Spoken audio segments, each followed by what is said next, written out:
What's up, guys? Today we're going to be working on the dash trim. This is totally out. It's broken. I tried to epoxy it back together, but it didn't work.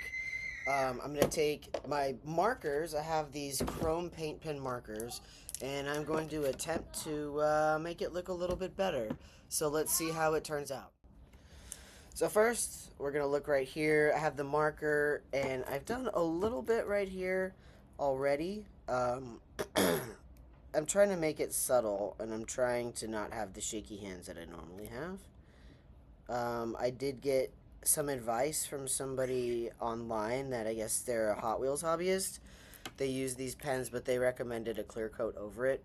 So I think once I finish all of this, I get this epoxied, everything's nice. I'll put just like a nice satin coat over the top so it protects the paint.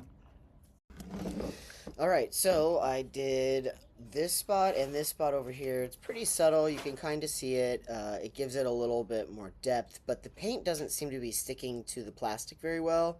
So I might need to figure out a way to either do some sort of pre-coat on the plastic to get this to stick better, or I'm going to try to do a second coat of this and see if it looks better. I'm just going to stick with these two areas for now in case it looks really bad and I'm not messing up the whole entire thing.